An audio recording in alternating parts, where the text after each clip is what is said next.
Yeah, so thanks for joining us for Startup Happy Hour. This is a collaborative event by StartupSac and the Carlsen Center for Innovation and Entrepreneurship. Just a little bit about StartupSac for those who aren't familiar. I run StartupSac. It's a nonprofit that's focused on accelerating Sacramento's startup and innovation ecosystem. So you can find out more about StartupSac at startupsac.com. We host events like this one, as well as startup education workshops. We have a website that has all sorts of information on everything that's going on in Sacramento and the greater Sacramento region. Then I'd like to invite Cameron to talk about the Carlsen Center. Awesome. Well, thank you, Laura, for continuing to partner with us. And we always enjoy our partnership with you and StartupSac, and excited to continue to work on Startup Happy Hours. Good evening, everyone. My name is Cameron Law, and I serve as the Executive Director of the Carlsen Center for Innovation and Entrepreneurship. And I'm joined by one of our team members, Arlene Miranda, who heads up our marketing and operations. And if you're not familiar with the Carlsen Center, we serve as a regional hub and platform for providing approachable and accessible entrepreneurial education, community, and support to support startup founders of all backgrounds. So we're excited to be a part of your journey. And before you all hop off at the end of the session, I wanted to make sure we get this in there. And thanks for Laura for throwing it in the slides earlier. We do have an exciting event coming up called the Startup Challenge. This will be taking place September 23rd through 25th. It's a weekend of doing, not about talking. And so we're excited to support two different cohorts, is what we're calling it, with people working on fresh ideas, and then also supporting people in what we're calling the traction cohort, which is for early stage teams that are looking to take a click forward in their business. And we're providing some awards for those that can demonstrate their ability to execute over the weekend and demonstrate their ability to do. So we're excited for that. So definitely check it out. And I'll throw the link in the chat here so you have access to it. Very good. Thank you. So a few more things. StartupSac as a nonprofit is sponsored by local businesses, and we always like to thank them. Most of our activities you can join at no charge, and so you can thank our sponsors as well. So they are SMUD, Witten Law, Bender Insurance Solution, Stoll Reeves, Weintraub Tobin, Moneta Ventures, Holcomb Law Group, the Metro Business Center, Digitally Driven, 3 Steps Forward, Ernst & Young, and Clifton Larson Allen. And then we just have a quick video to show you from, oh shoot, I forgot to do this again. Hold on. I always forget to turn on my sound when I do this. That should just be the default, don't you guys think, in Zoom? At SMUD, we're committed to zero carbon by 2030.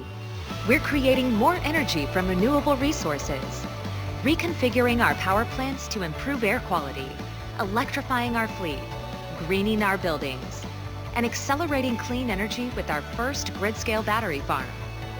The Clean Power City movement is happening. For 37 ways you can join the charge, visit cleanpowercity.org. Okay. Whoops. I'm not as good at Cameron at the screen share stuff. So I think we're ready to go into,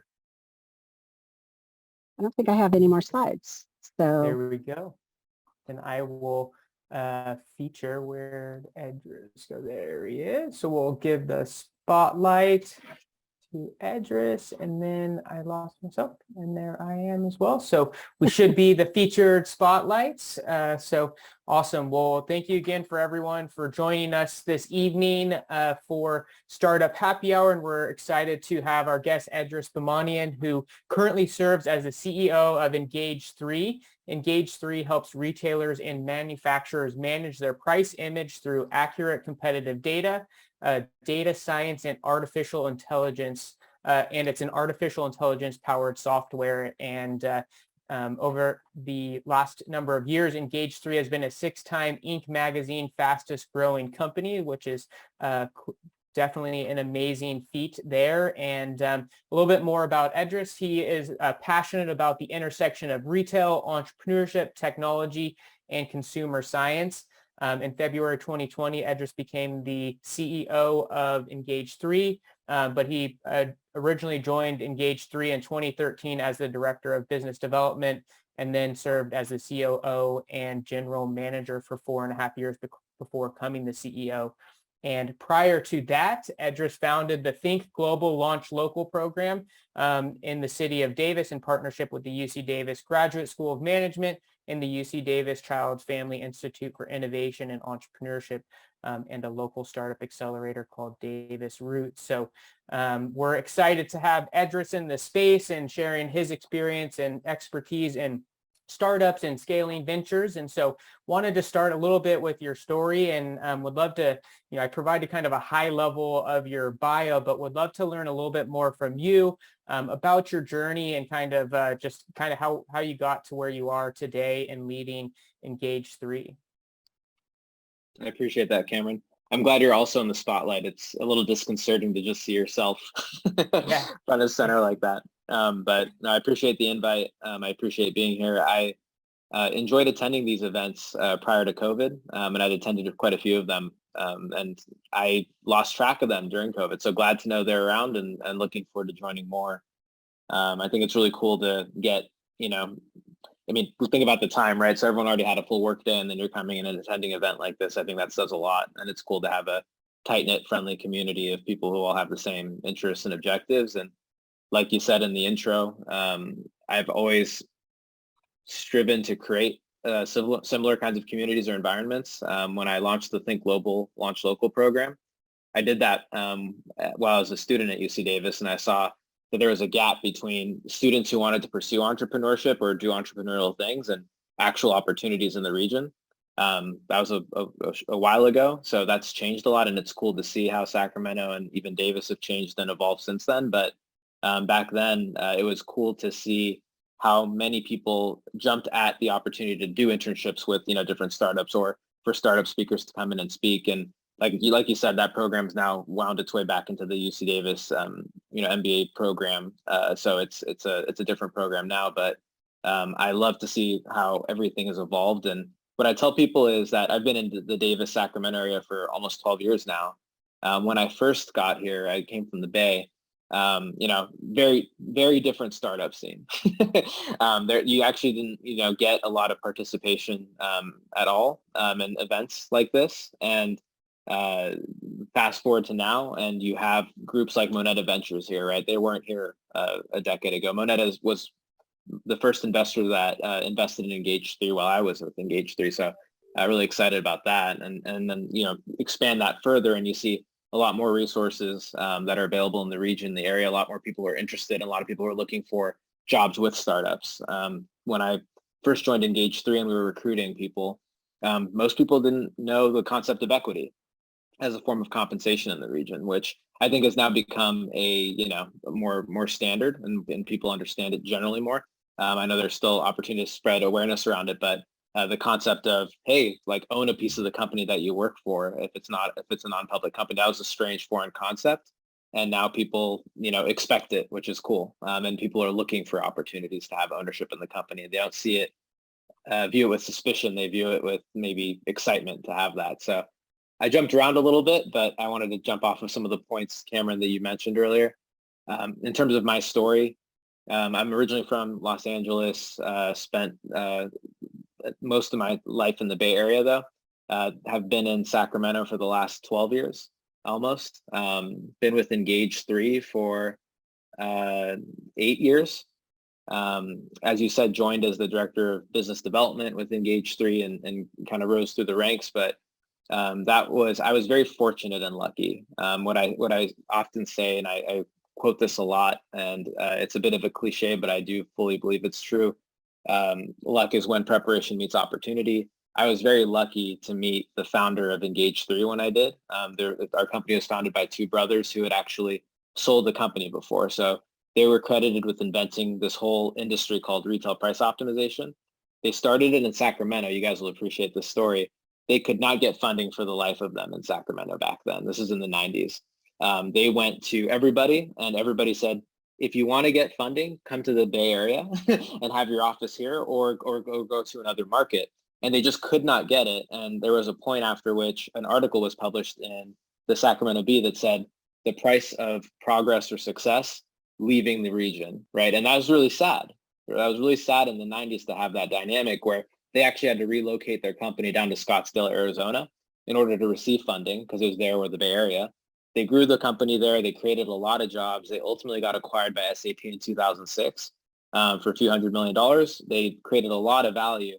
And so once they had done that, they came back and said, no, now we want to start the company in this region, in this area. So they founded it in Davis, of all places, right, in the world. But that's because our founder done his undergrad there. And there was a huge opportunity cost in that, right? Imagine if there was investment money in the region back then to support a company like Kaimetrics and all the jobs that were created, right? We would have already had a retail analytics data science hub that would have been built around the company. And with SAP acquiring them, it would have just continued to expand from there. So that was where we were in the past as a region. Seeing where we are now, there's a lot of investment money in the area relative to where we were. And I think that's really exciting. If you think about the fact that even in 2015, when I first started the process of fundraising, 2015, not that long ago, I would go and meet with investors in the Bay Area, and they would still say, if I can't bike to your office, I'm not interested. And that always just pissed me off. It's like, what are you going to do? What difference does that make? It was just ridiculous. But that was the position that more than a few investors took. And I thought, well, I'm actually not interested with someone that's that narrow, or working with someone that's that narrow-minded anyways. And fast forward, I met Moneta Ventures as they were on their first fund, and it just immediately clicked. And what was weird to me is that there were a couple other funds that were interested, and when we talked to them, they said, oh yeah, we look for companies that are out of the tradition, off the beaten path. And I thought, how is Sacramento off the beaten path? We're 70 miles from like the we are the capital of the state, sorry. and we're 70 miles away from the Bay Area. I was like, this is ridiculous. But that was the, way that people looked at it again in 2015. Fast forward to now, that's no longer the case, right? There's a lot of money here. There are a lot of companies chasing startups here. A lot of companies through COVID are actually relocating here too, right? Because the cost of living is at least a little bit more reasonable than the Bay Area, and people are looking to spend less of their time in traffic and all the other things that come with it too. So it's just been really fun and exciting and cool, and sometimes stressful, and sometimes frustrating in the early days, but not so much anymore, to be a part of this region's growth. And so when I first joined in 2013, it was in a different role, but having gotten the investment from Moneta Ventures, who, if you have a startup and you're looking to raise money, I do encourage you to figure out how to get connected with them. And having been a part of that and growing the company, when we started, we were, I have quite an interesting journey here if we have time to go through it, but we started at 65, or I joined at 20 people or so. We grew the company to 65. We unfortunately had our fundraising fall through for some of the reasons I described earlier, and we had to pivot the business at the very last minute. And unfortunately, we had to go from 65 people down to 7. And we had to just figure out how to make it work. And through that pivot, we ultimately did make it work, and now we're at 250 people.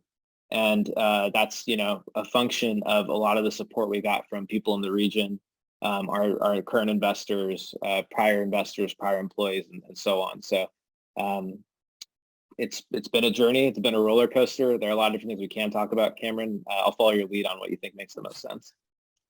Sounds like a plan. Well, I did have the pivot question coming up here shortly, so that'll be perfect for us to dive into. But love just the starting to get your perspective on the progress of the ecosystem and just how entrepreneurship and the funding landscape has grown. I certainly, been in around kind of the, being born and raised in Sacramento, and hadn't really thought of it as a entrepreneurship hub. And now we're starting to have that growth. And I think one of the key components that you spoke to was those the original founders who, had their success in Scottsdale, and imagine if that capital was invested here and they had that liquidation, right? You have not only that growth in capital, but also the entrepreneurial recycling of that knowledge transfer. And I think Laura threw in the chat the past startup happy hour that those founders were a part of. So if you want to go back and kind of hear what they said back in 2018, is always great. And so want to dive in a little bit for those that maybe don't know exactly what Engage3 does. Maybe they've been following the headlines but don't know what the business is. And so, we always talk in working with early stage companies, is it, companies really out there to solve some sort of problem, right? Like a good entrepreneur is identifying a problem and creating a solution. And so when you look at Engage3, what is the problem that you're all solving and how are you going about solving it? And then that would kind of lead me into that question around the pivot. How did that pivot happen? Was that a change in the marketplace? Was it a change in investor understanding, whatever that might be, and then how that ultimately changed that growth journey that you're on? Yeah, and feel free to redirect me at any point. So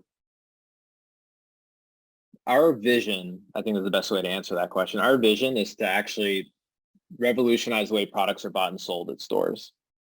And the reason that we think there's an opportunity to do that is because there are $100 billion plus a year that are spent every year on promotions, and 3/4 of that $100 billion plus fail to deliver a positive ROI. So over $75 billion worth of wasted investment, basically. And the vision that we have is that the promotions that are in the market today are not aligned to what consumers want, and they're not aligned to what actually drives high ROI for the brands. So our vision is to actually bring human values into the pricing equation. So if, for example, you care about your health objectives, right? We want retailers and brands to be able to understand that and deliver offers to you that align with your values. If you care about environmental or sustainability objectives, we want those same companies to be able to deliver offers to you that resonate with you and that you would actually activate.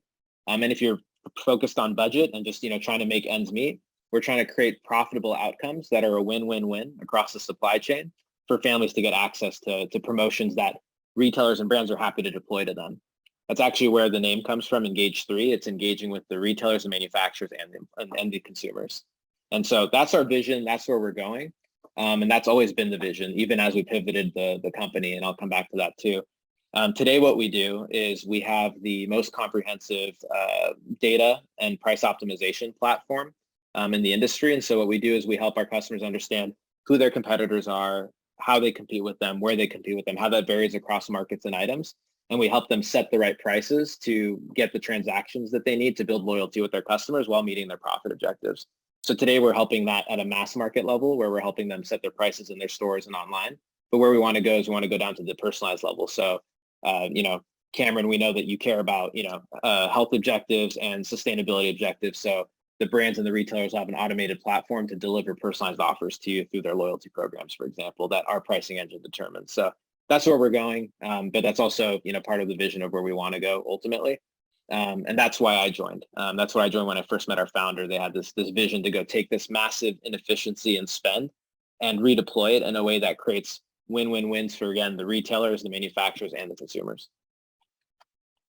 I love that. So just kind of, taking what I heard. So the larger vision is to revolutionize the way products are bought in stores. Is that correct? And love that was an attractor to you. I think that having a powerful vision can certainly drive talent. And obviously you've seen how, that attraction brought you into the company and now worked your way into the CEO role. So that's I love that. And then just that the Engage3 stands for retailers, manufacturers, consumers, and really trying to have that nexus of those people coming together. And when I look at the problem that you've identified, one, it's a large one with the $100 billion in spent ads that aren't really having the impact that they want. The question I had kind of diving into that, like, what are those promotions? Are those kind of like the coupons? Is that the stuff in the mail that you're getting? Is it the click ads? What does that realm look like, and who exactly might be your customer? Is it like Tide, or is it a particular clothing item? What does that look like in terms of the actual customer? Yeah, great question. So when you go into a grocery store, you might see, a particular product line like Kraft macaroni and cheese, $1 off all the products, for example. And that's an expensive promotion to run, right? Because they're basically eating into their gross margins to fund these transactions or these incentives. The problem is that most of the consumers that might actually buy that product would have bought it anyways. So, and may not have even noticed that benefit. In other cases, someone might go and pantry load and go buy a bunch of it. In other cases, consumers don't notice at all and will incentivize the transaction. So basically you're not allocating them very well. And people who would, if you really want to build loyalty with their customers, you're going to give them offers for products that they actually care about and that they want to buy on a repeatable, sustainable basis. So craft doesn't really win in that scenario because those offers were not, generated in a way that makes people more loyal to craft. The retailer gets some of that benefit and traffic, but they're not building any kind of relationship with the consumer, and the consumers don't necessarily appreciate it either. But if we are able to better target, right, and identify, again, here's an example that resonates with me in particular. If, for example, I'm in a loyalty program and I make it known that I'm, pre-diabetic as an example, and I got offers for products that aligned with helping me achieve my health outcomes by giving me offers and making certain foods more affordable to me based on what I should be eating, then that would be a great outcome, right? And I would actually become more loyal to the companies that create those opportunities for me. And so we're seeing a greater demand for that type of engagement with consumers and that kind of expectation. So, if one of the things that we tracked a lot was during COVID, consumers' expectations around retailers providing them with options for healthier foods went up a lot. And the people were able to better identify the relationship between, eating healthy and having better health outcomes. And those weren't directly tied as much before. Then you have the whole inflation situation, right? There's a crazy amount of inflation that's been going it's been eating into people's wallets. So how do you, as a retailer, while your costs are going up, how do you stay profitable and maintain, your ability to be in business while also treating your customers fairly? And that's a hard problem to solve because it's such a big data problem, right? My costs are going up across the world. My supply chain issues are impacting me. I have to implement procedures to clean, to have safer handling of stores. And cleanliness. And so between all of those things, it's very expensive to run your business. And if you don't do something differently, you're going to run out of business. So how do you find out where you need to actually provide better targeted prices and discounts to your customers and where your customers are more willing to pay in order to keep you afloat, essentially? Does that make sense? Yeah, no, such a great point. And I think for me, what particularly resonant is like when I think of inflation, the consumer at that point might be more likely to just shift to another option because they're counting the pennies sometimes in their wallets. Whereas at that point now, loyalty and having that kind of relationship is a really key component that, you might be $1 or $2 more expensive, but they've built that brand equity over time based on having that personalized data. So I think that I can only imagine what that's going to do going forward. So wanting to kind of go back to that, the pivot point where you went from 65 employees down, and it sounds like this is the next kind of iteration of Engage3, and obviously, 6-time fastest growing company. But at one point there was a steep cliff and we need to downsize and what that looked like. And so I'm curious of kind of what was the business trying to do beforehand, and then what kind of led to that, and then what was that rallying cry to hit this growth stride? Was it really finding that product market fit? Was it that larger vision? What kind of drew that change that you were seeing?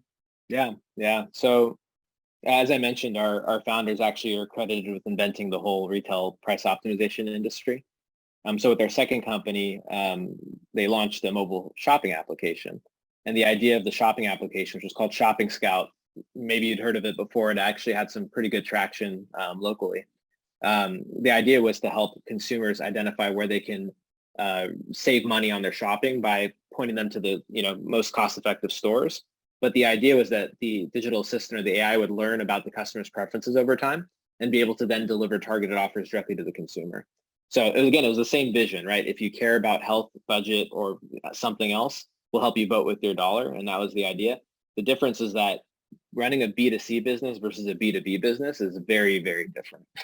And so we had investors that were planning on investing, and quite literally at the very last minute, despite the traction we had, despite the investment, despite the background, we just got unlucky and the investment fell apart. And it wasn't a malicious thing. It just happened. Like one of the strategic investors who were going to come in had to drop out for other reasons, and everybody else, ended up getting spooked and left. And so we had planned the whole business towards getting that financing. And given that we, didn't secure it at the last minute, caught off guard, had to pivot, and it was really unfortunate. But one of the things, as stressful as that was, because that was the most stressful point in my life, I would say, as stressful as that was, what was really cool was that everybody understood that it was just a situation that, was a bit out of our hands. And people who, even though we went from 65 to 7 people, as I said, a lot of the people who we had to, part ways with formally actually continued helping and supporting the company even after we pivoted for no pay, just volunteering to help because they cared so much. And we were able to hire them back as we got more traction and momentum. So we took the same vision and we went and we redeployed our technology to go after working with the retailers instead of doing it through our own shopping application. And that's been a good strategy for us and it's worked out nicely. So we're still looking to, again, help achieve those health, budget, financial outcomes, but by working directly with the retailers versus owning the shopping experience. And then, there's a lot more we can talk about with respect to the pivot, but in terms of that, from an entrepreneurship perspective, you're going to have to pivot a lot, right? Even the largest companies now are pivoting. And so because our team rallied around it and embraced it, we tested and learned a lot of different models until we found one that worked very rapidly. And then as we found our anchor customers, they supported us because they saw the value of what we were doing. And they wanted to actually, that allowed us to go get some traction. And then we went back to Moneta Ventures and said, hey, you met us before. You weren't interested in our prior business model of investing in us when we were a B2C company. Good decision. That was a good call at the time, but we've learned a lot. We've, figured a lot of things out. We have a lot of momentum now. Would you be interested in taking another look? And they did. And what we did was we basically told them what our targets were over, I think it was like a 3 to 6 month period. Maybe it was closer to 6 to 9 months. I have to go back and look. And we were able to hit those targets. And so they actually invested. And that led to us raising a Series B, a C, and then most recently we closed our Series D last year. And it's been on the backs of just the commitment of the team, the passion for the vision, and just the fact that everyone who was here during the pivot, when I described it in 2015, we went down to 7 people, they're all still here at the company. So 8 years later, they're the leaders of the company and driving us forward. So awesome. Well, we're teeing this up really well because the next area I was going to chat about was culture. And one, I didn't know that, certainly the story of kind of downsizing to that and then people continuing to work on, which speaks, certainly volumes to the culture of Engage3. And I'm curious, one, just from a personal level, kind of working your way up from business, director of business development to COO and general manager and now CEO, what formed does culture take in the different positions and, obviously the way that you can influence it. And then also curious, and I know I'm throwing a lot at you, so we can take it off in chunks as well. But also curious of, as you've grown, culture obviously changes, and especially that you just acquired a company, which I saw, Dexy.io, which I think you doubled the size of your team, which I can only imagine now has other cultural implications. And so I guess to start, would just love to see what did culture look like for you personally at those different levels, and then we can go to more of that organizational level. Yeah, I actually really appreciate that question. One thing, there are a lot of things that you can point to that you say, oh, we don't necessarily do X, Y, or Z well, but one of the things that I think that we do pretty well is we do a good job of crowdsourcing things like our values. So what we did in 2017, towards the beginning of that year, when we weren't at the 7 range, but we were closer to like 14, 15, maybe closer to 20 people again, we went and we actually brought in an expert. His name is Mark Levine, and he did an exercise with us where we actually went through and defined our core values as a company. And so we went and threw a bunch of things against the wall. We talked through them, what they all meant, and then we landed on 3 core values. And those 3 core values are still within our core values today. We added a 4th one with our acquisition of Dexy, so we have 4. But what was really cool was that everyone felt they owned the values.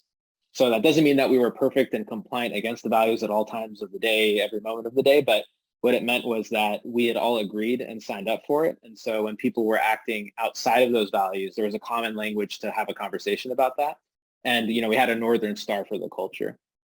We still, as I mentioned, right, with any company, it's stressful. You're slogging through a lot of work. You're spending a lot of late nights together. You're probably spending more time with each other than your family. And so tensions rise, things happen, you get into arguments, but what was great was that we always had like this kinship and these core values to work with. And so as we've grown, we would actually go back and talk about the core values. We actually at one point a year and a half ago started doing some Gallup 12 surveys to understand how do people feel we're doing relative to the core values. And I was actually very pleasantly surprised to see that 4 out of every 5 people felt like we were actually living and representing our core values, which is actually really good by the Gallup 12 standards and scoring that you might see. But we also got really good feedback about where we weren't doing a great job. And so as we continued growing as a company and scaling, we had to evolve from culture just being something that happened organically to culture being something that we intentionally think about and create initiatives around. And I will admit that was strange for me to have to think about that, right? I think you just try to act your culture, and you think you just try to, set the precedent and set an example as a team, right? As a broader total team, that to then step back as you get larger and say, hey, we have a lot of people who haven't gone through this exact journey with us, right? And they don't have context for everything that's happened. And to be fair, like you don't want to stay stagnant. You want to actually evolve, right? So maintaining the same culture isn't a good thing either, right? You want to actually continue evolving the culture. And so beginning to step back and think about, hey, we got a score of 4.1 out of 5 in terms of accountability and ownership. We actually call it ownership. Why didn't we get a higher score than that, right? And so we would dive deeper into that to understand what are the areas of the business that we could demonstrate greater ownership. And that's actually a really hard one to crack, to be honest. But there are other, core values that we were able to go and define that there were lower hanging fruit to go after to continue building the culture muscles. And I would say it's an ongoing exercise, and it's one that no company ever pays enough attention to, because it always comes after revenue, customers, and just general employee retention and so on. But we lose sight of the fact that it actually drives the rest of that wheel, right? If you do it right, it actually helps you address the other things, but it doesn't have that immediate instant gratification, and it's not as tangible. So you just don't spend as much time on it. But we as a company, with the acquisition of Dexy, now that we've doubled the size of the team, we realized, no, we have to be super intentional about it. And we have to be super consistent about it and have like a letter of the law per se, but we still want everyone to own it. So when we doubled the size of the company a month and a half, 2 months ago, what we decided to do was we decided to, again, ask people, what do you think of the core values? Do you have new ones you dominate? Do you have, do you dislike any ones we have? And we left it very open. And I was happy to see that everyone actually kept the 3 core values that we always historically had. They liked those, it resonated. But we added a 4th one, which we called Stronger Together, which was to represent, these 2 groups coming together, these cultures coming together, future hires coming together, and just representing that, hey, even as we do continue growing and we run into issues and challenges, we have to come back to the fact that we're stronger together, not divided, which is different from saying we don't disagree, but, because we encourage disagreements so we get to the right place. But again, just going back and honing into the fact that, hey, we have people who are in Davis, California and Sacramento. We have people who are in Arizona. We have people who are in Copenhagen, Denmark, London, Utah, as well as Tirana and Albania, right? And there are a lot of different cultural differences and different time zones as well. But at the end of the day, no matter what, you're stronger together. And that came about because everyone owned the culture and voted for it. And so now we have a good way of coming back and pointing back to it every time anything seems to deviate from it. I feel like I just spoke for a very long time, Cameron. So I'll let you catch your breath, but no, nonetheless, yeah. I always find talking about culture to be such a valuable key component, and a lot of it. And I know you're familiar with Dale Carlsen, and culture is something he always speaks to, and that was a key component to his success with Sleep Train. And so I always love to talk to entrepreneurs and leaders about that. And I love the way you talked about crowdsourcing those values, right? Really getting the feedback from the broader team and really bringing that in. One of the people we usually have come in and speak about culture, he defined culture as the cause and effect of every decision we make. So a lot of times it's the values that we put out and how we work, but it's also the way that we actually execute on that value or we don't. And it sounds like your team with that kind of accountability or holding the ownership over those is a really key aspect to it. And so one of the things that I know sometimes culture is just like hard to like wrap your hands on, right? Is like, well, okay, we got the values, we got the vision statement, we have purpose. Those are like the tangible things if you put them up or do something. But I'm curious of how you make this practice of building culture practical in terms of, do you do retreats? Do you, how do you ask for feedback on these values? Is it a survey? Is it an all hands meeting? Like, what does that look like, and how often might you do that, just for founders building that earlier in their process? So it's like, hey, even if it's 3 of us, let's every year set some sort of retreat that we go and actually have this conversation versus, oh, 5 years down the line, we're growing, we need to figure this out. So yeah, kind of curious of that practical side of it. Yeah, totally. There's that old adage, you can't manage what you're not measuring, or something along those lines. So I would say, whether you have 2 people in your company, actually, no, whether you are the solopreneur or whether you have thousands of people in your company, I think stepping back and asking the question of how are we doing relative to the core values is important. Again, because even if you have your own practice, you step back and say, well, my core value is, I'm going to make this up, transparency. Like, ask yourself the question, are we conducting ourselves transparently, or however you're defining transparency in your core values? And once we started measuring it, it became something that just all of a sudden became tangible. It went from this abstract concept in like words on a document or on our website to like something where like, okay, this is how we've defined it, and we're giving ourselves this score relative to it. And so the next question is, well, if you didn't already get like the context behind why people scored it that way, let's have a conversation about it. And so I remember back in 2018, we actually had someone who wasn't an HR leader in the company, but we had someone from our product team, for example, just schedule kind of an optional all hands meeting. And within that optional all hands meeting, it was just an open dialogue of what's working, what's not, like, how do we feel about the culture? Like, what would help the culture? And it was one of those conversations that was really interesting because it was created organically. It wasn't a company initiative. Someone just took it upon themselves to do it because they care about culture. And it was really cool. It was one of the most productive conversations we had about culture. We did that a few more times. Where we're at now is that we actually do a bi-weekly town hall. So every 2 weeks we have an all hands meeting.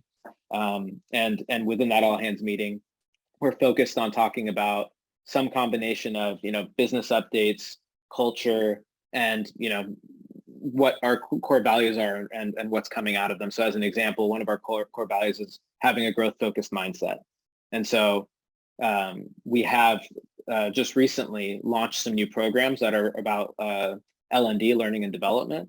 And so we're now, both over the last few town halls, as well as some of the upcoming ones, talking about, great, now that we have these L&D initiatives, what's next, what's happening, what's available, who's using it, and so on. And so it just creates an opportunity to have conversations and come back to, again, how are we doing with respect to growth focused mindset? Well, we're doing a lot of activity, right? We're launching all these initiatives, we're getting some engagement, and that's all great. But what I'm really curious about is to see what our next survey results come back to, right? Was there a change between the survey results we did a quarter ago and the ones we're going to do next quarter in any meaningful way? If it went up, could we attribute that to the initiatives or not, right? We don't necessarily know, but it at least gets those conversations going, and again, takes it from this abstract concept to being a real tangible one. So again, whether you're one person or 1,000 people, just I think having some cadence where you formally score yourself and document what it is, and document whether you are going to do something differently or acknowledge if you're not going to do something differently. I think that's a good first step. And if you do that and you build that muscle, then I think it becomes easy as other people come in to understand, oh no, there is respect for this. It's not real. It's not some corporate wishy-washy nonsense that just goes on a website and no one ever remembers, and so on. And so I think that's the way that we've gone about it. I'm sure there might be other ways to do it that have been productive, but that's what's worked well for us amidst the craziness of growing a startup, where you can't like over allocate time to it either. Totally. Well, I love that. I think the 2 things would be just, I like the word that you use, like building that muscle early on. And I think it ties to an earlier point that you had of, culture is always evolving. And so if you build that muscle, you can continue to grow as the culture and team changes, and how you adapt to certain things. Naturally, no one really saw a pandemic coming, and that probably, flexed your muscle of what is our culture, and are we going to stand in those values in a different way. And then just that, I think the story of the team member just calling the optional all hands meetings, just a testament to the culture of the organization, that that space was created and that people attended and engaged in that conversation. So kudos to that. So maybe kind of building on this, and I know we briefly mentioned that your team's doubled in size with the acquisition of Dexio.io. One, just kind of curious of just I think less on the cultural standpoint, but more so of like, what does that take to like bring two organizations together? Not necessarily maybe legally as much as it is like, how do we divide the work and how do we scope out how we're going to grow as a team forward? I can only imagine that's a taxing time, but also exciting about what those growth opportunities and strategic partnerships might look like. So. Yeah, our team generally loves attending these types of events. And the only reason that there's nobody at all from my team on this call right now is because this is the busiest it's ever been as a company to bring those two, to bring two whole different companies and together, particularly given that they had most of their people actually in Europe and most of our operations have been in the US. So it's actually been all generally very positive and generally a lot of fun. But the amount of work and thought that has to go into that and the amount of coordination that goes into it is quite extensive. What's great is that like it's a company that we were incredibly excited about. It was a culture we were incredibly excited about. They had products that we're incredibly excited about. They had the best web extraction, enterprise grade, capabilities that we'd seen in the market, and we've been in the space for quite some time. And despite that excitement, it just takes a lot of work. And it takes a lot of like, just getting used to discomfort, right? Because for the company that's getting acquired, the question is, the natural questions come up of like, oh, like, is my job safe, right? Or, am I going to like, is my manager going to change? Am I going to like the direction the business is going in? And no matter what you do, no matter how much you talk about it, those concerns are always going to be there until you're fully integrated. And so we're in the process of that now. The good news is that for our integration or acquisition, it really was a perfect match where we didn't have to go and do any resizing of the team or make any of those really hard decisions. It just went well together, and we were fortunate in that. That's not always the case, but it's very taxing to do if you do it, particularly if you don't put the right thoughtfulness into it. But what's nice is that we did these surveys ahead of time, even before the company started really integrating. We got aligned on the core values before the company started integrating. And then we actually just kind of let people organically start working together on different initiatives and projects. And that allowed us to generate a number of wins together, right? Where we were able to point to cases where each team was helping each other. And now we're beginning the process of more formally like getting on the same communication platforms, getting on the same email platforms, getting, intermixing the teams more in terms of planning and execution. And so it's actually really fun, but it's also very busy. And then you just have to pay attention to the culture. The good news is that you have really strong culture ambassadors on both teams that look out for, wins as well as opportunities. And so as long as you have people who really genuinely care like that and are trying to help each other out, and as long as we actually live by the value that we crowdsource, which is stronger together, we'll be great. And so I think, I don't know how relevant, kind of an acquisition or a merger or being acquired is to everybody on the call, but if it is, I think what was one of my biggest learnings and takeaways was transparency and directness and just communicating early and often, and not assuming that just because you communicated something once that everyone remembers it, because there's so much going on. So really it comes down to communication. I love it.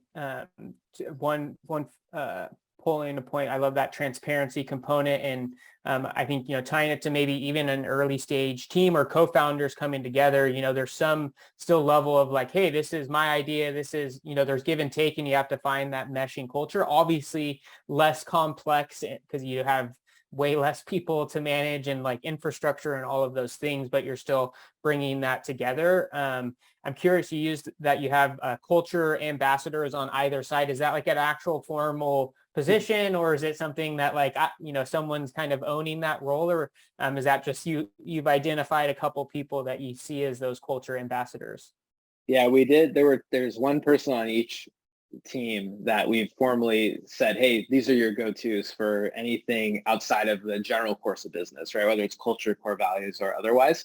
And they're working together to help bring the cultures together. So they're the two designated, specifically designated and broadly socialized folks in that regard, but everyone else is more organic. So as an example, one of our groups is one company's on Microsoft Teams, another one's on Slack. And what's funny is that you're starting to, and we're integrating them, you know, in a way, but you had a couple people join each one early, and it was so interesting to see how everyone's interacting on each one. And you see people who are starting to engage and are really excited about saying, oh, here are all my new teammates, and they start working with them. And you look at that and you're like, oh, that's great cultural ambassadorship, right? Whether it was on one side or the other, people are beginning to feel welcome and feel that there's excitement about beginning to work together. And so there was the formal company decision we made of determining who the people are that are kind of the culture bridgers. But then there was also the organic stuff that just started happening where the right people were having conversations and it led to good outcomes. And we want to just keep building on that. But to your point, Cameron, I think in some ways it's actually easier to integrate like two full companies that are like kind of working and have machines running versus bringing, you know, two founders together, right? That's why you have all these founder speed dating events and why everyone, all the advice that's out there, the conventional advice is make sure you pick the right founder. Breaking up with your founder is harder than breaking up with a partner, you know, and all that different stuff. So I have a lot of respect for people who are out there looking and hunting for co-founders that they don't necessarily know from before. Like it takes a lot of open-mindedness and I think bravery to do that. And I know that, you know, it's something that's a muscle I'd have to work using our metaphor from earlier to go do that. So props to everyone who has that level of open-mindedness. Love it. Well, I think that's a great point. And I thought you were going to go to, you had Slack and Teams, and then you ended up in Discord. I didn't know where it was going to go, but nonetheless, sounds like it's coming together. And I think that's a great, just practical takeaway, as well as this kind of culture ambassadors and bridge builders across those two organizations. So kind of transitioning to my last kind of frames of conversation is really about raising funds and growth. And I know you're, you know, fairly further down in the kind of growth venture side of it all, where some of the founders here are maybe raising their seed and Series A and some of those earlier types of rounds. But I know you just recently successfully raised a $35 million round in December of 2021 with a new kind of a lead investor with the Arrowroot Capital is kind of what I heard or saw.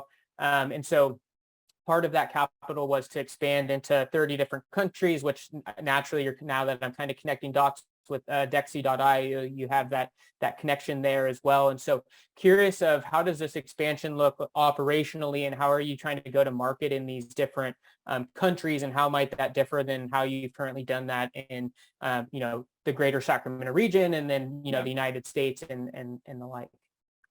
Yeah. December of 21, when we raised the round or announced the round, our goal was to get to 30 countries. And so now we're actually, through both our efforts as well as the acquisition, we're now in 183 countries in terms of having customers in them. So we were really excited about that. That was one of the things that, you know, piqued our interest about working with Dexy too. We have a, you know, global implementation team now, a global customer success team, and so on. So from a go-to-market perspective, like I said, there were two machines that were running well. And so bringing them together allowed us to leverage each other's bench strength. So we have a team that's focused on brands, and we have a team that's focused on retailers, and then we have a team that's focused on other verticals, because now we're also supporting the financial services, travel, and so on. But ultimately, the go-to-market teams on both Engage3 and Dexy are really strong, and so they're fully intact and now just running and beginning to coordinate and leverage each other's infrastructure more to just help with pipeline implementation, all the way down to implementations and customer success. So it kind of fit naturally for us. We are also serving a lot more of the e-commerce retailers as well now. That's exciting. And when you're serving e-commerce retailers, doesn't matter where you are or where they're headquartered. They're just looking for the best solutions agnostic of location and geography. So that's a pretty straightforward group to go after and work with. And then I meant to mention this earlier. You mentioned Dale Carlsen. Dale's a great guy. He actually invested in Engage3 as well alongside the Series B. So really appreciative of that. But you were talking about Arrowroot and the investment there. One comment I want to make, I don't know if we're going to go here, but one piece of advice that I give to people who ask me about fundraising is it can be very tempting to just go and chase investors, right? And like ask them what the metrics are and then go after those metrics. The problem with that is that can be super time consuming. It is super time consuming. So my advice is to actually do the research and figure out what the right metrics are for your business, not necessarily what you just hear from the investors, and then just be maniacal about going after those metrics up until the point where you actually do need the fundraising.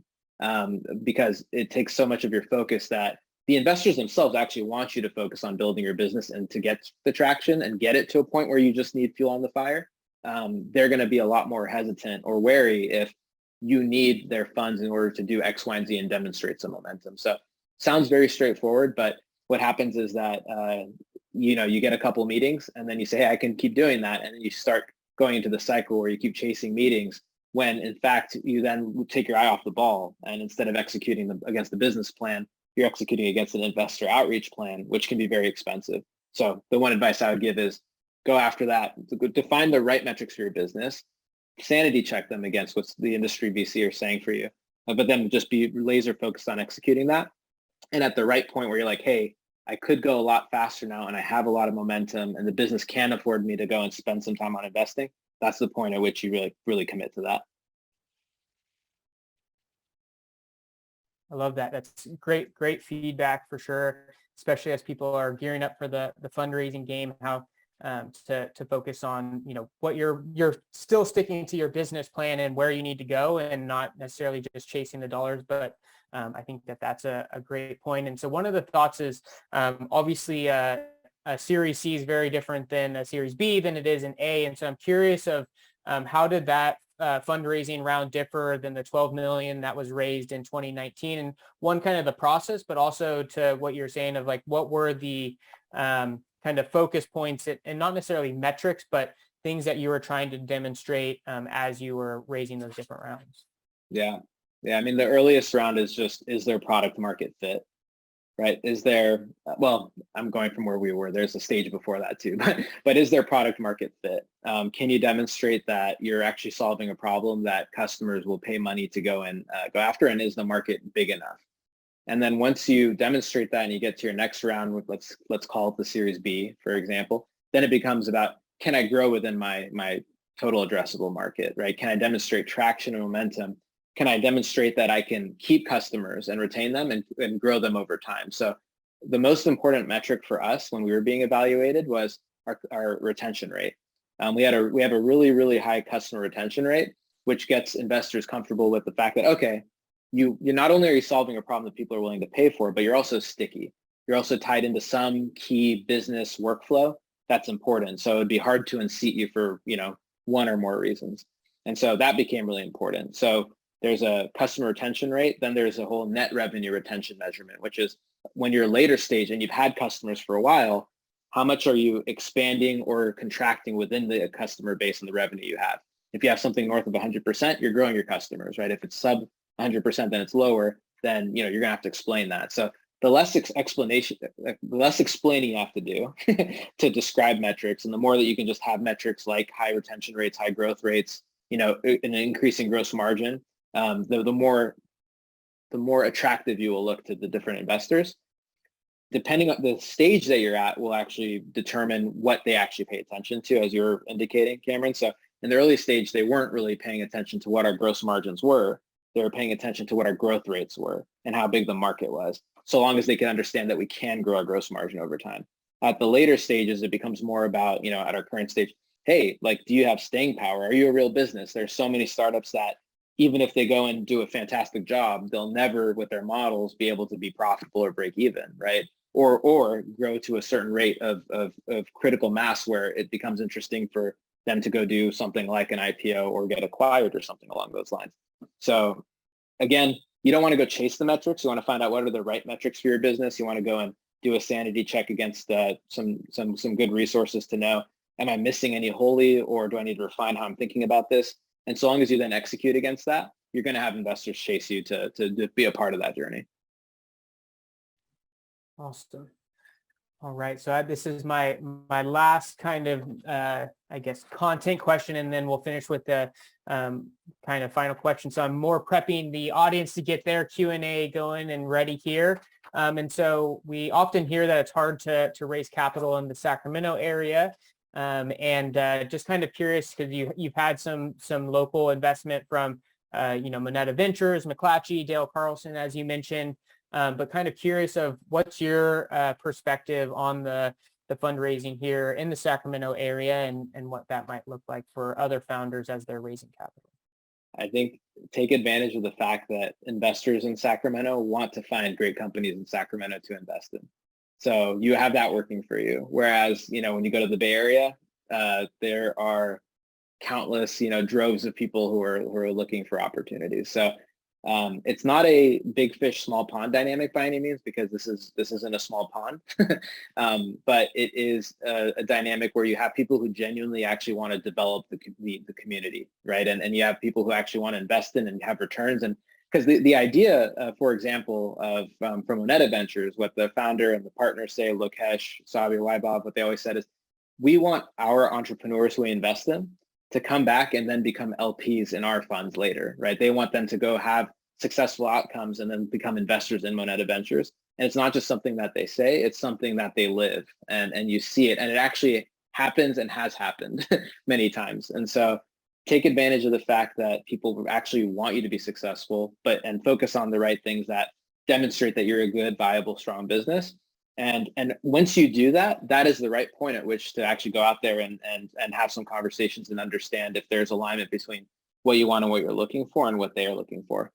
So I know that sounds generalized. It's kind of hard to give super specific advice because everyone is at different stages here, but I think that generalized context or advice is scalable to hopefully everybody here at any stage that they're at. Definitely. And I just think the optimism that you can do it, and that I think you're definitely dead on with, there are specific investors that are trying to invest in Sacramento and really grow this area. And I like that they definitely want to have you be successful, so then you can become an LP, and that's really in line with kind of that whole growth of the region. So the last questions I have here, and planting the seed for everyone else to get their questions going, was any advice that you have for founders or early stage company CEOs that you would like to share, whether that be a core personal or business principle or anything just related to the business. And then lastly, what can this community do to support you?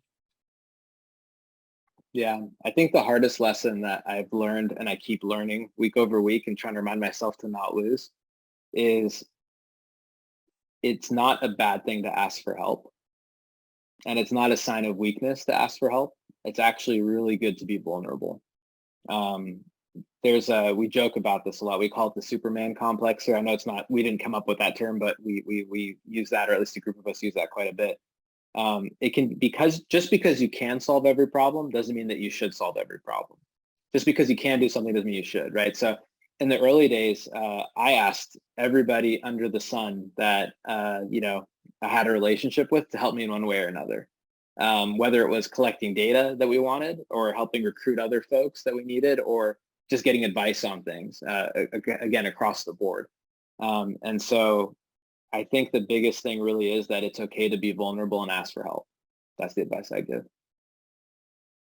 I love that. It makes me, I know it's not directly tied, but it makes me think of the saying of, if you ask for advice to an investor, you might get investment. And if you ask for investment, you get advice. But nonetheless, I think it's definitely a key to be vulnerable. And I think people, I think especially in Sacramento, and I know Laura spoke into this from just kind of seeing different ecosystems, is Sacramento, I think, is unique in the way they want to support their founders. And a lot of times if you don't, we might not know how we can be of service or support you. And so as once you kind of put that out there, people can rally around you and help you find the solution. And so I think that's just a super great note. And a lot of times we try to do it ourselves. So the last question I have is, what can we do as a community to support you in Engage3 and continuing your growth and being a success for the region? I appreciate that. I think the biggest thing is actually probably what everyone's already doing, which is creating jobs and opportunities locally that bring more startups, more innovation, more corporations into the region or wanting to invest in the area. So we benefit when there is a stronger talent pool, right? We benefit when there are more businesses in the area as we think about what kind of partnerships can we create, what kind of, new verticals should we expand into? Who might we partner with to help us with R&D development, for example? So I think just continue to build the community as a whole helps a lot, and it's a very long-term sustaining benefit.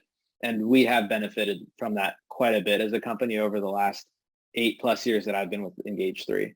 So looking forward to continue that, looking forward to being a continued part of that.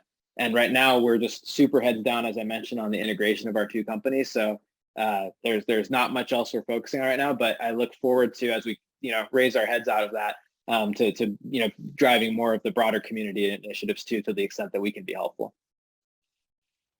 I love it.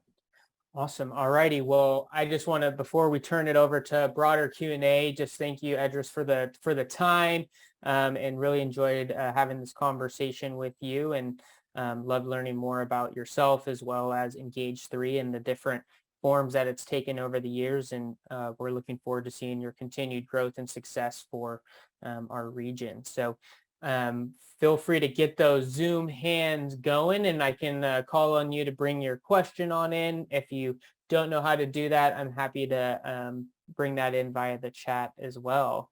But we might have some shy people. So let's see, anyone got a raised hand there? All right, Laura is going to kick us off and demonstrate the Q&A. There you go.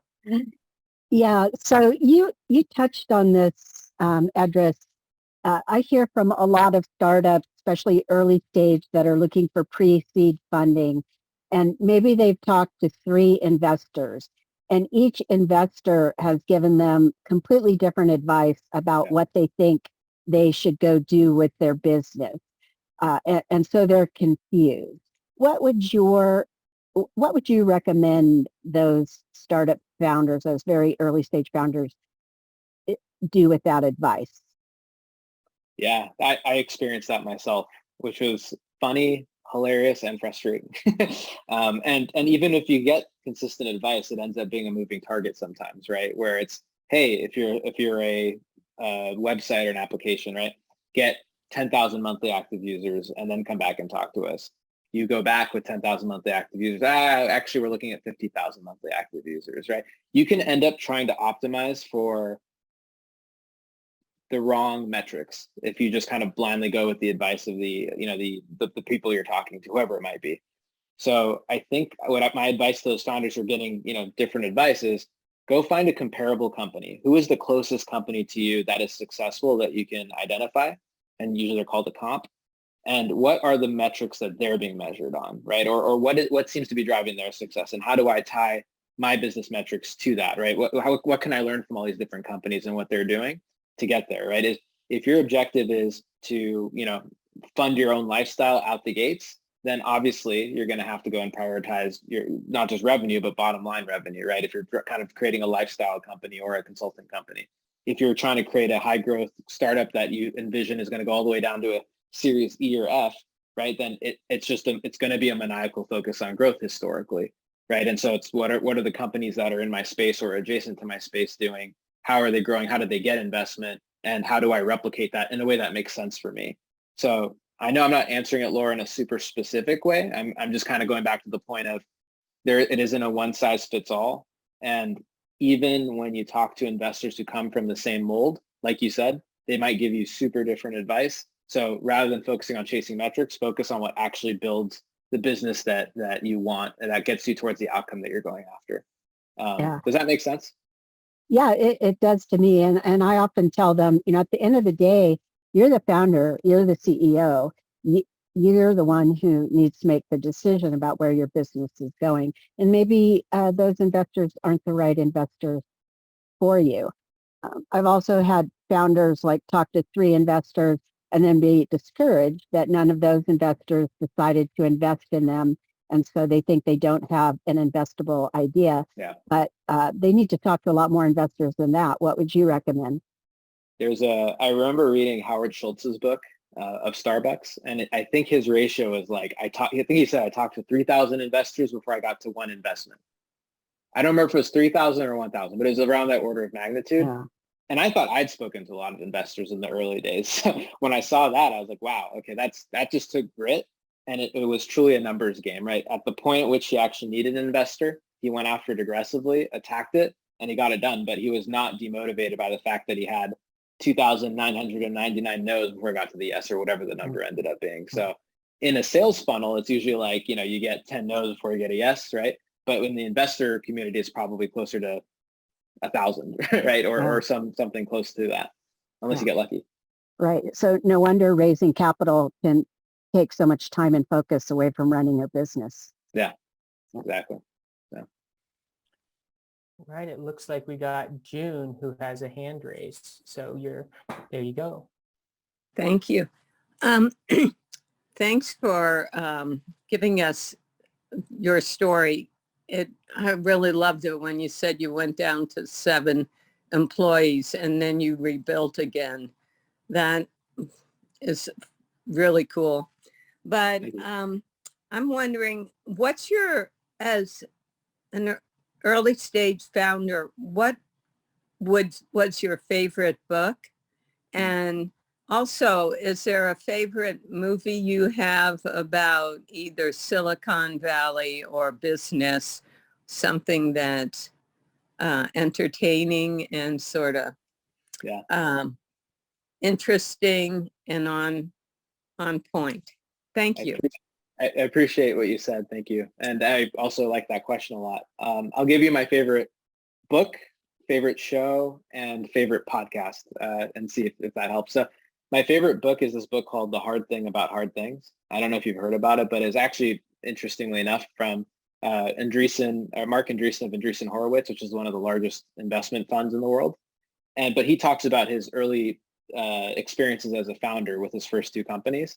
And I remember reading that book, and he's just so direct about all the hardship he went through and the hardest decisions. Like one chapter is firing my best friend or something like that. and it's extreme, but it's kind of what you need to hear and read. And I just remember it really resonated with me. And because it felt so real and tangible. So that was the book I would call out. There's a podcast called Business Wars that I've been obsessed with for a few years now. And they do cool things where they go behind the scenes and they say, Facebook versus Snapchat, how did that play out? Southwest versus American Airlines, Sony versus Nintendo. I literally just I'm listening to Walmart versus Amazon now. I just jump around to them. So that's a great podcast that I would listen to. In terms of, you said movie, but what came to my mind was TV show. There's a TV show on HBO called Silicon Valley.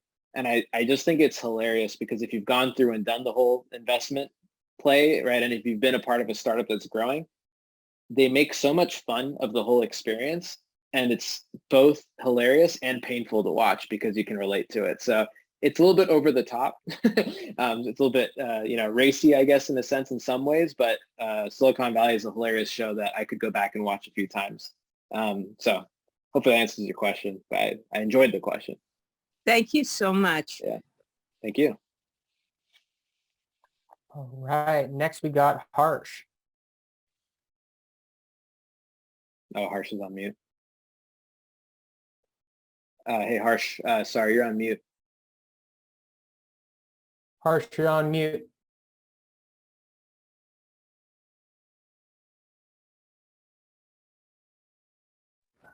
Sorry about that. So thank you, Cameron. So I'm going to lean on that point you made by Cameron, Edris.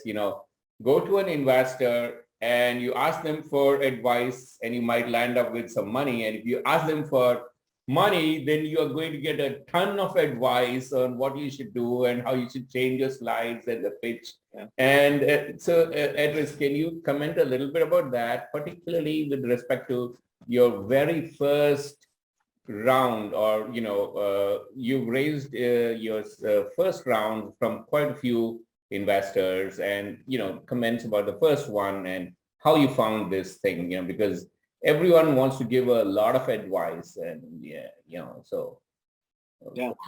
founders, that would be great. Yeah, that's a good question. I did like that comment too that Cameron made. What my version of that, of what I say is, the moment you don't need investment dollars is the moment that everyone wants to invest in your company. And so that kind of goes back to that. It's exactly what it is. That's like, and so focusing on what is right for your business and the metrics is the right way to do it, in my opinion, if you can, right? Some businesses are moonshots where you just have to have a lot of capital to go do it. But like putting those aside, building the business and taking it as far as you can without needing an investment. And once you've got momentum behind you, beginning to socialize what you're doing a little bit will lead to a lot of interest in you, because then people will see you're super focused. You stand out from the crowd because there are a million people with their hand out chasing investors, but there are very few people who are just hustling, grinding, trying to get things done for their business, who are now open to investment, right? That's a very different place to be, right? You don't want to necessarily be chasing investors all day because, there's no scarcity, right? Like they're going to turn around and you'll still be there tomorrow or in a month or in a year, right? Looking for funding. But if you use that time and energy to build the business, they're going to look at that and say, wow, he said that he's going to go from, 1 customer to 10 customers, and he did it, right? Whether or not it's a fast, revenue rate growth, whatever, you have a high say-do ratio and you move the business forward. Hey, he said that he's going to go and, expand the team, find a partner to go and expand into this new, area. And he did that, right? And that's great. And just being maniacally focused on what's actually good for the business is what will, in a weird way, pull the investors along. Obviously, you have to do a little bit of, marketing and a little bit of networking to make sure that they're aware of what you're doing too. So it's not literally just hiding away and doing it in a silo, but spending 95% of your time there versus, what I see a lot, which is 80% of the time going on fundraising, 20% of the time on the business. I think it should be more of like a 95-5 until you get to a point where you have the right traction where it makes sense to go after the fundraising. Did I answer your question, Harsh? I'm happy to elaborate if I didn't. Yeah, kind of. Thanks so much. That is good and good tips. So, what was how much was the time difference between your first investment and the second investment? Did that occur very fast, or Oh, gotcha. So, and I didn't answer your first question either, so I apologize. That your first question was like, how did we even get momentum with the first investor? And so the first investor, like I met them in 2014, like early 2014, and they didn't invest until 2016. So that took a while, right? Granted, we pivoted business models, but like it takes a while, and it doesn't always take a while. But that was one of my lessons of, hey, don't go put all of your eggs in that basket, right? You can socialize, network, and get a sense for what they're looking for, tell them about what you're looking for, demonstrate that you're doing what you're describing. And then as you do that, then you'll create opportunities for them to come along. Now to come back and answer your second question, between our first actual, investment post pivot to the next investment, it was a 2-year, I think it was every 2 years. I would say every 2 years we've closed a new round.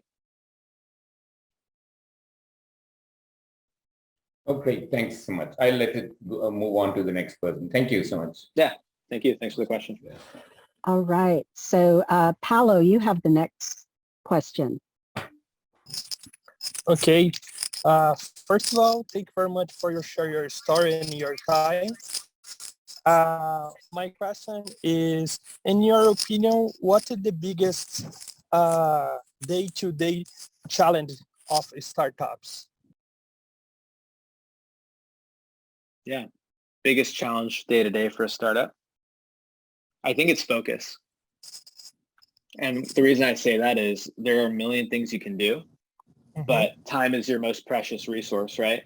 So if you're at an early stage startup, do you focus on building customers? Do you focus on building product? Do you focus on recruiting people? Do you focus on finance, right? Like you just get pulled in so many different directions. And if you don't prioritize and focus and set clear goals and be realistic about who owns what, you're going to struggle, and you're always going to feel stressed out. You're always going to feel behind. You're always going to feel like you're not living up to your potential. So in my opinion, regardless of stage, like having a clear focus on what needs to get done is important. There's this book I read, which was my second book, if you'd asked me what my top 2 books were. It's called The One Thing. And it's a very simple concept, but what they talk about in The One Thing is they basically say, what is the one thing you need to accomplish in the next 5 years? Okay. Then in order to accomplish that in 5 years, what do you have to accomplish in 1 year for that to happen? For that to happen, what do you have to accomplish in 6 months? And you scale that back to, what do I have to do today in this hour? And that's a really good way to cut through the noise, because you could go spend your time doing a million things and not actually move the needle.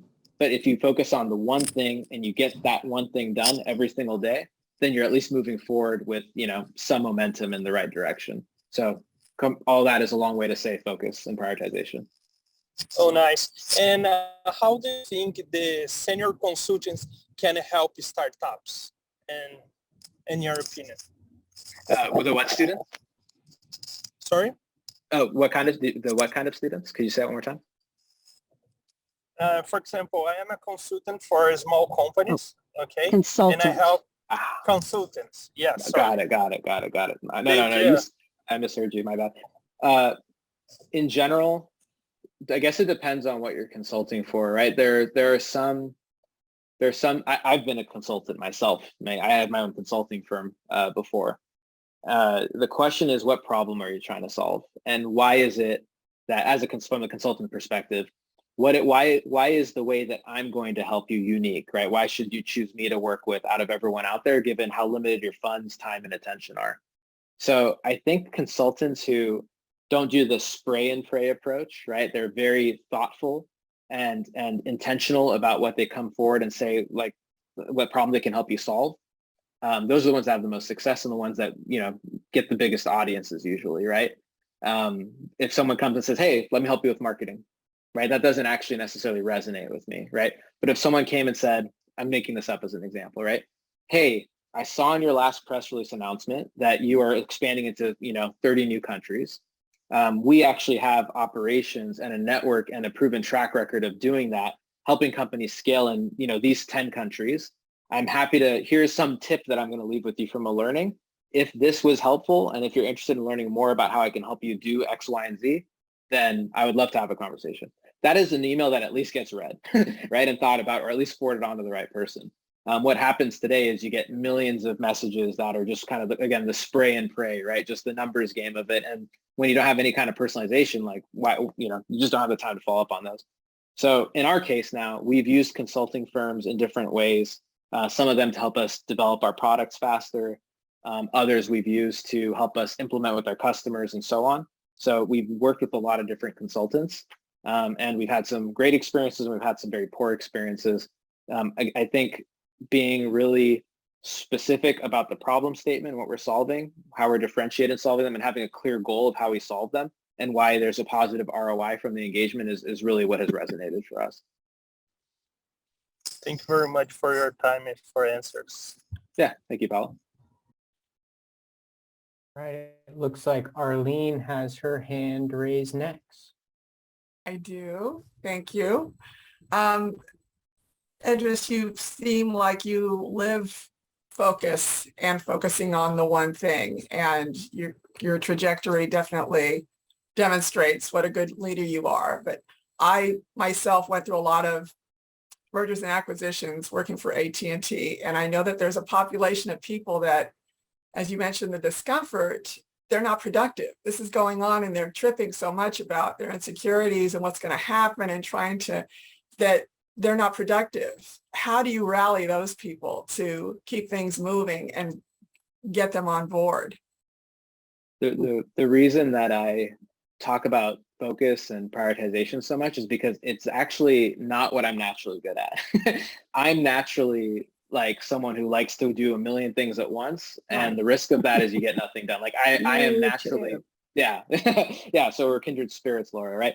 So for that reason, I've had to adopt these frameworks that force me to focus and create some, some frameworks by which the company manages. So what's funny is I appreciated your comment very much. I bet you if we had more people from the company here, some of them would have laughed at it when you gave me that compliment. They said, that's not him. but I've had to rely on these frameworks to go and get there, and it has been really helpful. So as an example, we have been implementing a system called, I'm sure some of you have heard of this, maybe some of you haven't, but it was invented, I think, by the founder of Intel, and then it was popularized by Google, Objectives and Key Results, OKRs.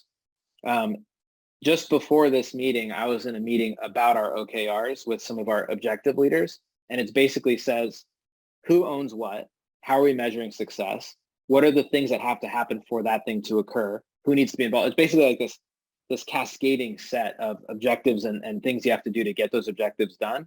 And it just takes a lot of work to like get the organization used to doing it and compliant with filling out the updates, creating project plans, and so on.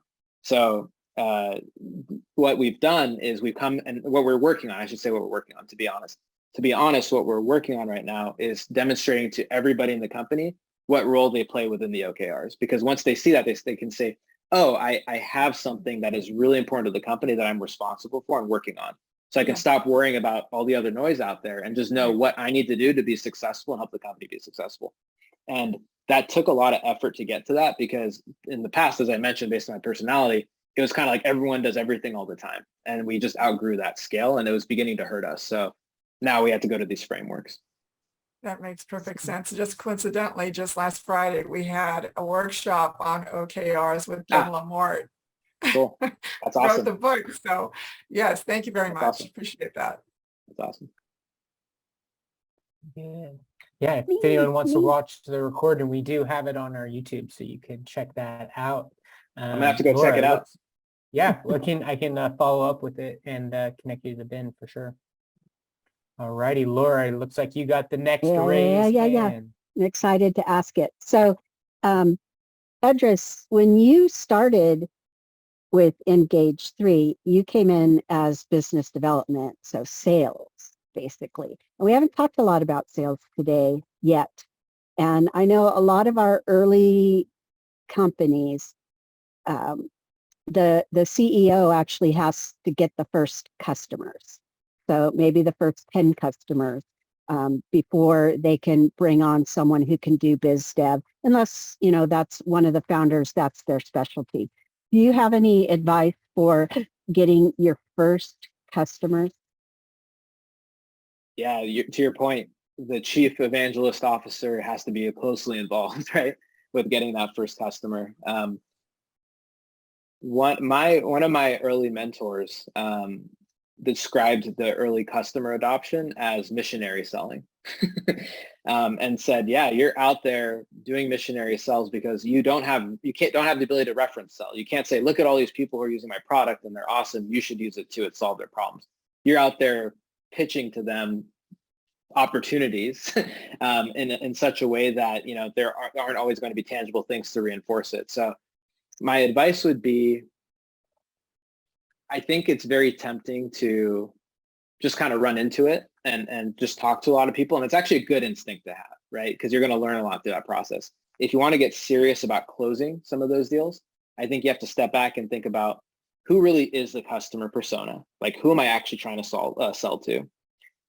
What are their actual problems, right? And how can I quantify those problems, right? Can I go from describing what the problem is or the inconvenience is, and can I actually put dollars behind it or time behind it or some other measure? How do I then measure what the expected ROI is in solving that problem? How long it will take me to solve that problem for them? And then as a result, how much I should charge in terms of the value I created. And so again, that same mentor told me, as a software company, if you have a software company, you should charge 5 to 10% of the value that you create. That sounds great, and that's a great reference point. What are my competitors charging, right? And that'll further refine your bounds. How expensive is it going to be for them to implement? So again, that was a lot of words I just threw at you, but specifically what I think is important is figuring out how to quantify it and make it really clear that, hey, there's an incredibly high likelihood that you're going to generate this positive ROI, even if it doesn't go as well as we might think. Like, it's not the extreme case that gets you to the ROI. It's actually a pretty conservative case gets you to make this a positive ROI. And then one thing you could also do is, this is more of a consulting thing that I did quite a bit in the early days, but it applies here.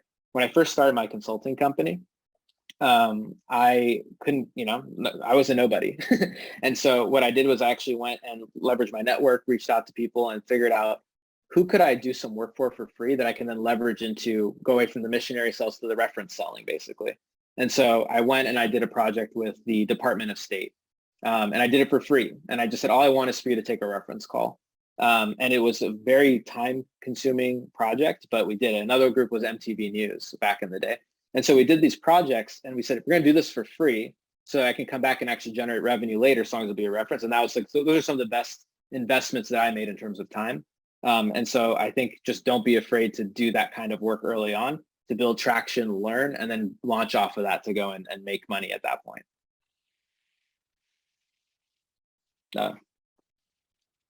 Were you an early sales? I mean, you came on as biz dev. Were you one of the first people to sell Engage3 products? Yeah. And it's fun, actually, right? Like, it's fun to go out there and just learn, because I got rejected quite a bit. and you know, once you get comfortable with that rejection, it becomes about what did I learn and how do I apply what I learned to the next call.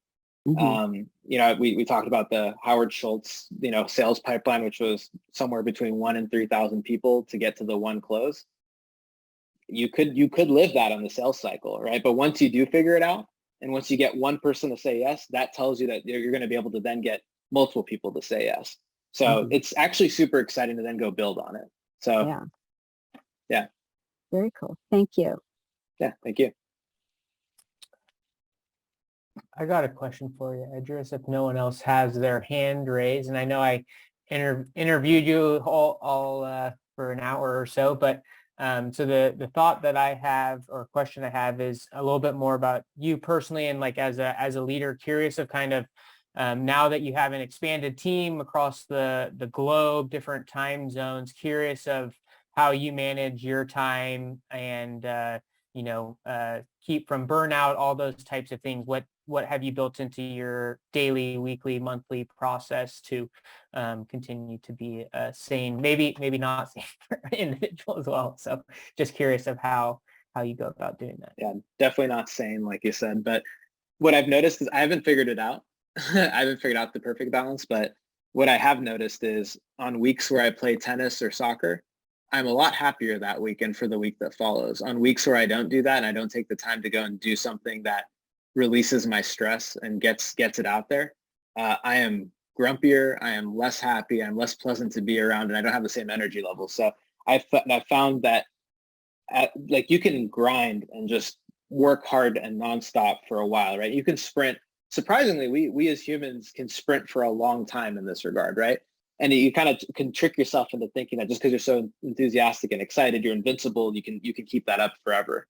There's going to come a point, to your point, Cameron, where you're just going to crash and burn out. And so I think self-care is really important, and self-care in the context of, like, again, whether it's like doing physical activities or spending personal time with people you love or traveling or whatever it is, right? Or even just sleeping, getting enough sleep. I think that's one part of it. The other part is vulnerability. I think anyone who's started a company or is leading in any kind of leadership role in the company, it can feel very lonely. And if you don't take care of that aspect of your needs as well, where you're not vulnerable and you don't ask for help or just reach out and talk to people about how you're feeling, regardless of who they are, I think that can be really challenging and can contribute to a faster rate of burnout. But if you have, again, activities that allow you to release stress, if you have people that you can talk to and just be your sounding board, or like you could just vent to about things. And if you have things that you're doing that make sure that, like, yeah, it's great that you're sprinting, but you're also getting some recharge in, then I think you'll be in a sustainable place. I have burnt out several times over the last 8 years, as you can imagine, right? You don't want to hit that point and then come back from it, because that's harder. You want to build in practices and habits that never get you there, right? Where it's always fun and you're always enjoying the journey. And then one other thing I'll just add in there is we notoriously have always been really bad historically at celebrating our wins. And because the moment you get a win, you go on to the next thing, right? You're like, yeah, I got that win, but I should have gotten that weeks, months, or years ago. So on to the next thing, right? Because you got a million things you're stressed out about. If you can actually take and make it part of your culture, and every company that I advise or I'm on the board of, I make this point early on with their early stage, celebrate every win, make a big deal out of it. And allow yourself to, like, actually bask in that win for a moment. Don't let it quench your hunger, of course, right? Like you don't want to lose that tenacity they have, but make sure that you build into your culture that when you get a win, you step back and you celebrate it, whether it's with a pizza party, virtual high fives, whatever the heck it is, right? And just do that. And we were never quite good at that. And we're still working to build that muscle back into our company, where it isn't just run to the next thing, take no recognition of what you just accomplished and move on, right? But we're actually trying to bring that culture back to give each other, pats on the back and high fives when something happens. So, we're still working on that. No, yeah, no, I feel you on that. Definitely asking personally for that question as well. But I love that. Celebrate the little wins along the way. Sometimes we see it, the little win amongst the like big win that we're working towards. And so it's like, oh, we've got to reach towards that. So I appreciate that for sure. There was this one kind of activity where it's like, if you actually set like with the goals and you put, how are you going to celebrate when you achieve that, whether that's a little win or a big win, it kind of builds that into the routine of, okay, I won, let's go grab dinner or whatever that might be. So you can kind of associate that to something. So that's a great idea. I haven't done that before. I think I'm going to steal that idea. There you go. There we go. We're knowledge transfer. Yeah. So there you go. We go, Laura. It looks like you got the next question. Yeah. I get to have a popsicle after this meeting. That's my reward. So very nice. Not my flavor? question though. I have my choice of a raspberry fruit bar or a peach fruit bar. So I haven't decided yet. Edris, do you belong to Entrepreneurs Organization? Do I belong to an entrepreneurs organization? Was that the question? Yeah, to EO specifically. No. I'm curious. Okay. You're familiar with them? No, I'm actually not. No. Well, that's a group. I think they're national, but they have a chapter in Sacramento. People like Mark Haney and Tom Kandris have been president of EO before, and it's typically limited to entrepreneurs who, I think your company has to, you know, Cameron, the amount of revenue. Has to be over $1 million in revenue. Yeah. But I was just curious if you were a part of that, because there's a lot of like camaraderie and like talking to other people who've been, you know, where you are. And we have a lot of that for early stage entrepreneurs in, you know, the communities that Cameron and I and other ecosystem builders have going on. There's a few other organizations too that do that. But I was just curious if you belong to anything like that and if you found it valuable for the stage your company's at now.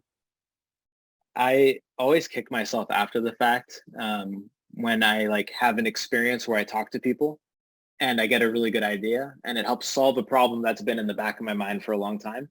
And so I've not utilized those enough with COVID. I'll say, like, you know, a lot of the events stopped and I didn't really engage in the virtual events as much as maybe I should have. But prior to COVID, I did a lot of not a lot, but a reasonable amount of what we call mastermind groups. Have you heard of that concept? Yeah. Mm-hmm. So basically you just go and you find a small group of people who, you know, you think you can learn from because they come from different, you know, experiences and journeys.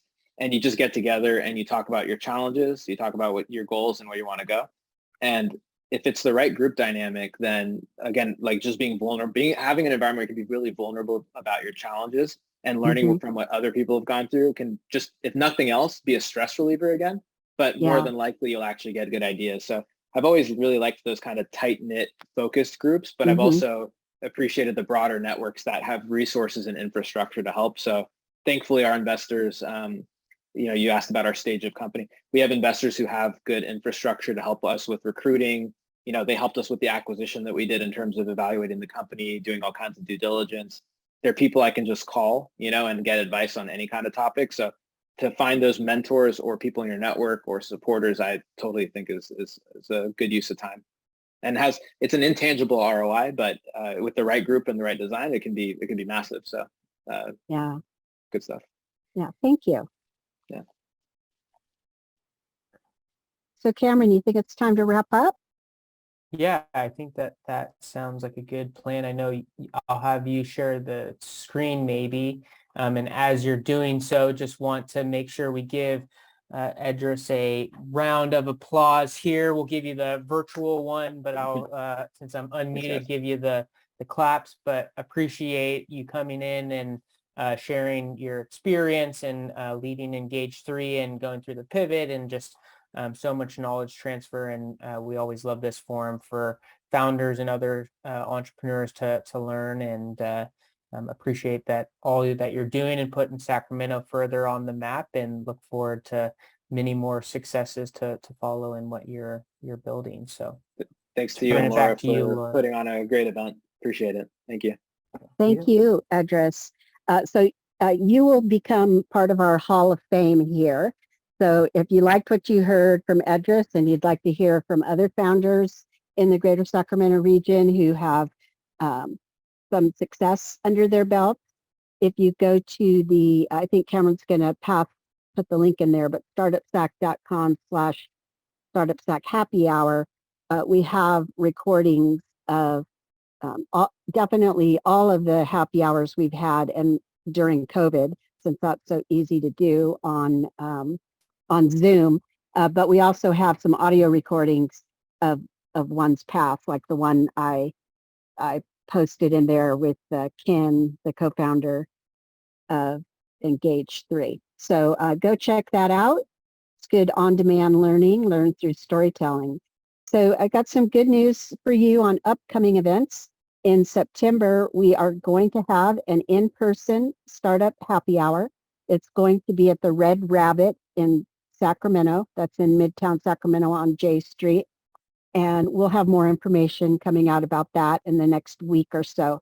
But it's going to be a purely social one, because we know that entrepreneurs like to socialize with each other, and you can learn a lot that way. So save the date. It'll be from 5 to 7 in the evening, and we'll have the patio, the private patio at the back of the Red Rabbit. Then next week, the Roseville Venture Lab is having their launch event on Wednesday, September 7th. This is in person from 4 to 6 p.m. And then after 6 p.m., they're actually having a viewing party. There's a show called Meet the Drapers. It's Tim Draper's program. And a local company here from Sacramento, Neural Lab, is on this season, and they'll be on that episode. So they have a chance of winning $1 million in investment. So we'd like to get everyone in Sacramento to be watching. There's like a social aspect to a social media voting. So go check out the new Roseville Venture Lab, and then stick around to watch Meet the Drapers. And then every Wednesday morning, we have 1 Million Cups. 1 Million Cups isn't a program of StartupSac or the Carlsen Center, but Cameron and I and Arlene are all volunteer organizers. Excuse me. We meet every Wednesday morning. 2 entrepreneurs present their businesses in 6-minute presentations, followed by 20 minutes of feedback and questions from an audience of their peers. So we hope you'll join us for that. And with that, I think we are officially done with this evening. Thank you so much, everyone, for joining us. See if we have any questions in the chat. Oh, there's a couple things. Check the chat, everyone, in case there's a special message for you, or if you want to go to anything else. So, all right, Cameron, take it away. Take it away. All right. Well, thank you again, Edris, for coming on in and sharing your experience and expertise with us. Thank you, Laura, for being such a great partner in the ecosystem with pretty much everybody, but certainly with us at the Carlsen Center. And thank you all for attending today and being entrepreneurs and taking the risk and having the courage to start your businesses. And we look forward to supporting you in building your businesses and building the region into being the best place that it can be. So don't hesitate to reach out to us, and we look forward to seeing you about the ecosystem. So thank you all, and check the recording later. All righty. Bye-bye.